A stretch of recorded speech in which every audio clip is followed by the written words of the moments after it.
Hello, hi there. So in this video, it's part of the series Let's Talk Money, and as part of the series Let's Talk Money, in this episode, I'm going to be talking about money market. Yes, you've heard me, money market. In the money market, it's for me. I learned about money market a year ago, last year, 2021. And the reason I was learning about money market is I had bought a magazine, the Business Daily. It's not. It's actually is a newspaper. I had bought a newspaper, and while I was going through the newspaper, I had reached the business section. It is a business. I had reached the investment section. There was this section for stocks, and then I opened the other side. There was this section for money market, and it listed all the money markets, all their rates and all that. And I couldn't wrap my head around what it meant, the money market part of it, what it meant, what it's all about, and how can I be a part of it, or can I benefit from it. So I did some research, and I also approached a money market firm that is located in Kenya to discuss more about it and how to be able to benefit from it, even with as little money as I had. And as I was researching it, I came to realize the potential within money market. And that is, from my understanding, money market is it's an opportunity for people like you and me, that is individuals who are thinking of being investors. It's an opportunity for you to sort of put your you know think of it's an opportunity for you to test the waters of investing, because money market is sort of an organization that leverages on professional investors to be able to make the investment for you, and also to top that up, or to top it on the professional investors that are managing the money. The money market industry, as it is a rather low risk industry in terms of the kind of assets they expose themselves to. So if I was to list a few examples of money market type of assets they expose themselves to, is the sort of assets like treasury bills, like treasury bonds, and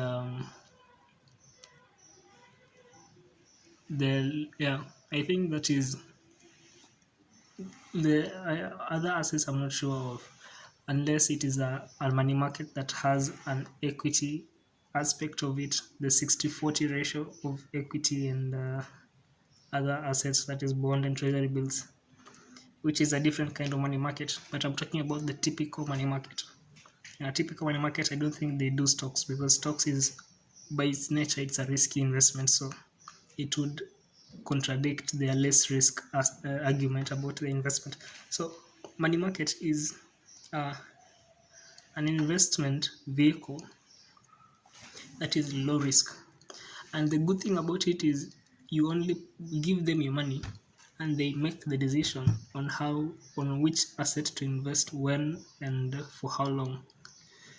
Those decisions are not for you to decide. The only thing you decide is how much will you give them, and how much will you keep giving them. And another good thing about them is most money market funds allow you to withdraw money from them at any given point upon your request. And after your request, you give them a 3 to 5 day processing period, and they'll have your money back to your bank account. And also, another good thing about money market is you get to have daily growth in terms of your investment. So different money markets have different interest rate interest rates on their investment, and each interest rate varies with each given day. So you can say you can have a money market that gives you 8% per day. Tomorrow it gives you 9%. The other day give it 7%. And the cumulative profit you will make is the cumulative interest you've accumulated.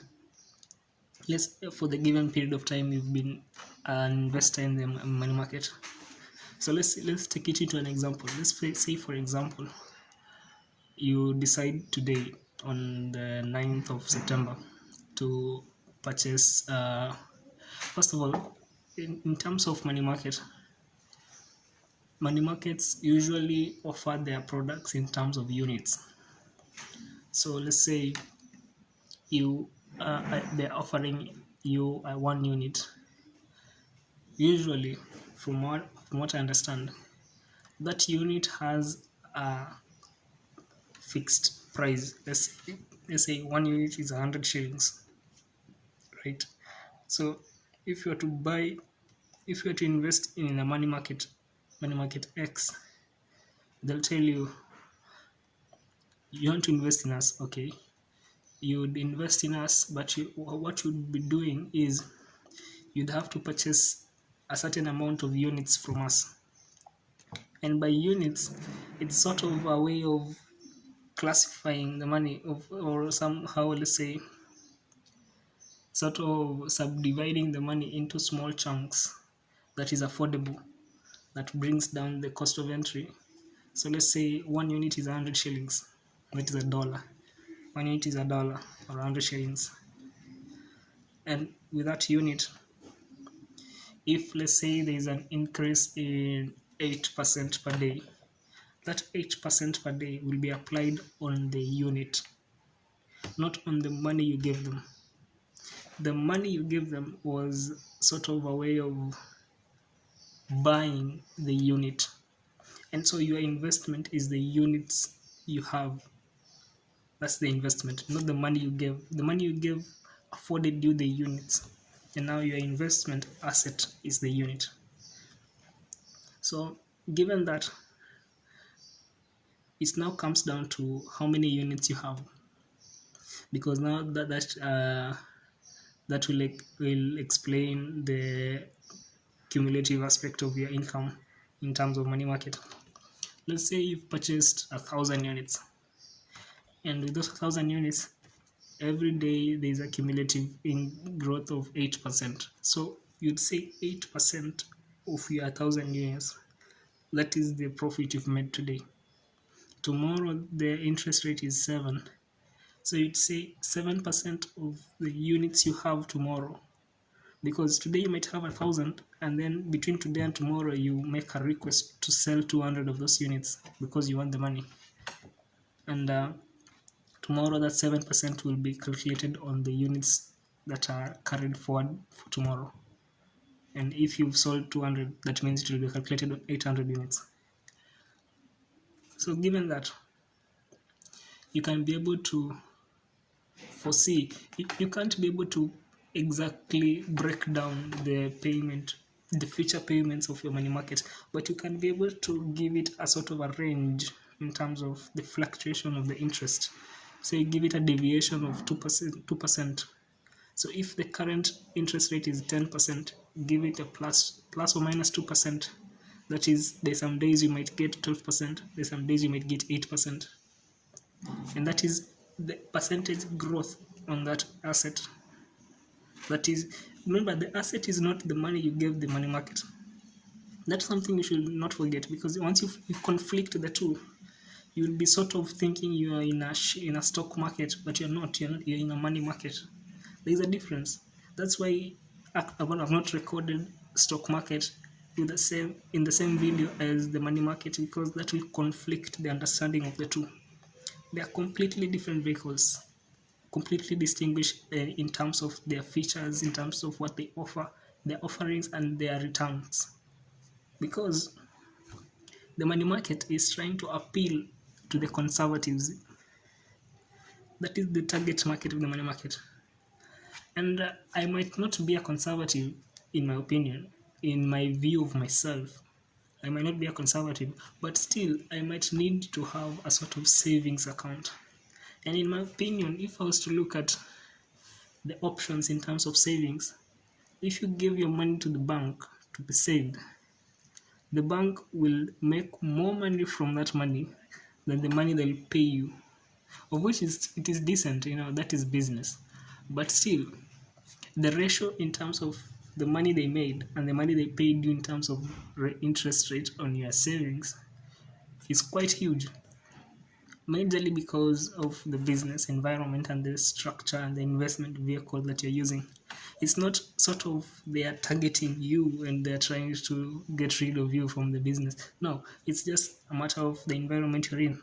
But if you were sort of to invest in a money market instead of to save in a money market instead of saving in a bank, that saving will be growing daily and you will be knowing exactly what percentage of growth it is having today, because these numbers are published every day.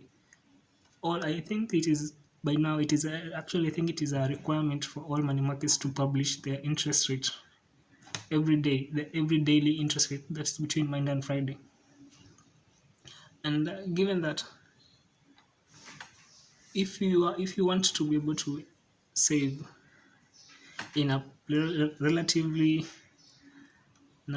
secure place, because it is secure in terms of you won't lose your money, because the assets that are being invested in are liquid assets, so you can liquidate on your assets easily without putting the money market in a tough position, whereby think of for those who have been watching from episode 1, think of a stock you bought, any stock, and then you bought it today, and then in a week from today you find yourself in a situation where you want that money, but the problem is the stock you bought is not yet performing above the purchase price, so you are sort of in the red, but you still want the money, so you'd have to liquidate on the red, lose the difference, lose even more in terms of transaction, and end up with a lower, the money that is less than the money you initially began with. That is the whole risk about the liquidity risk around investing. Yeah, the liquidity risk, but that liquidity risk is attached to mostly stock market because of the nature of stocks. Stocks are the relatively liberal investment that can go quite high or quite low because it is a stock. But money market, it gives you the security of, I don't think there's any point in time you'll be able to make, you'd earn money, your money, that point in time where your money will be less than the money you initially began with. That is unless you choose a money market that has very huge maintenance fees that they eat up on your profit and also on your initial capital. But if you have a relatively sort of what's the word? If you had a money market that is not fixed, that is more, that doesn't have huge maintenance fees, and also has relatively high interest in terms of daily interest on your investment, interest rate growth, then you're in a better position because you'll be making money consistently, and for as long as you keep building on your units that you own. Because remember, in money market, the asset is not the money that you've given the money market, but it is rather the units that you own in the money market, because that is where the percentage interest is calculated on and not on your money. And that is a confusion that I had initially, and that's why I'm kind of re-emphasizing it several times in this video. Because if you make that same confusion, you might end up over expecting, because you're calculating, you're saying, I'm using 1,000 shillings. I gave you 1,000 shillings and you told me that it will grow by 8% every day. So I came to you expecting 80 shillings every day, because that is the 8% of 1,000. But you ended up giving me not 80 shillings every day, because that is not the 80%.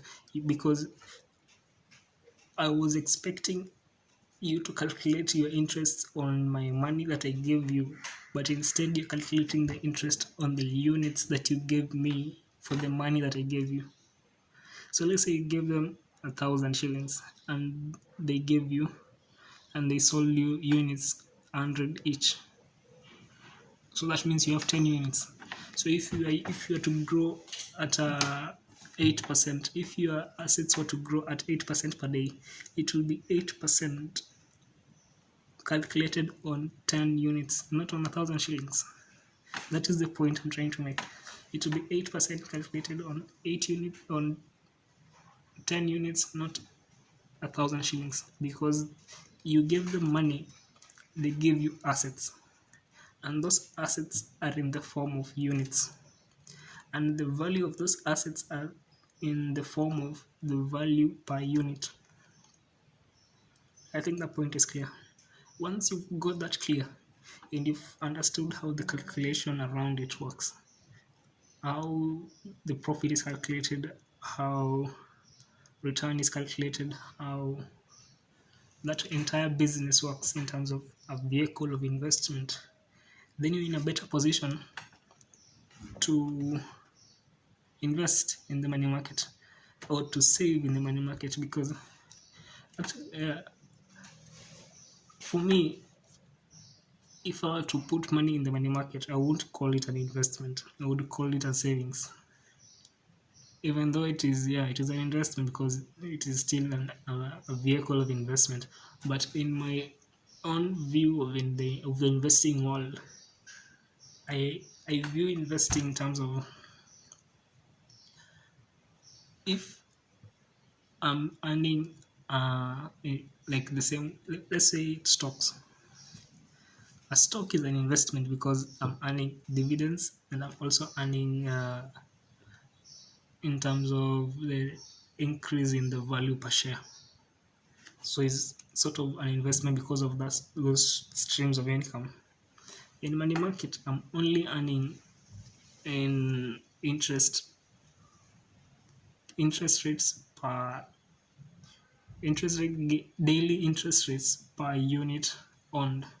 But there's some other money markets that, in as much as they give you the daily interest rates, if you own the units for a year, you'll get the annual interest rate compounded on your daily, which increases your income potential relatively to just having daily only. And yeah, I didn't think money market would be that easy to explain in less than 20 minutes, but I think that is everything about money market. And to summarize, money market leverages on professional investors, and it appeals to conservative investors by only investing in liquid assets, so as to minimize the risk exposure for its own clients and its clients' money, and that way creating a sort of passive income. But and also, if you do your math correct in terms of how you calculate and what you calculate based on, and how you do the returns, and how you do the units, and how you do the whole math around it, if you do it right, you would be able to clearly see and clearly expect the right expectation instead of over expecting or under expecting. And if you're like me, a liberal investor, then you would not call money market an investment, you'll call it a savings plan. And yeah, I think that's the whole idea I have to say. If you think there's something about money market that I have misquoted, if you think there's something about that I have not mentioned, because you are an investor in the money market and you've experienced this and that is not mentioned in this video, that you'd wish it would be mentioned, or there's something that I've mentioned that is contrary to what you're experiencing in your own money market, start by saying, I invest in money market XYZ. That is the name of the money market. This is how I earn in terms of daily growth, and this is the value per unit, this is the value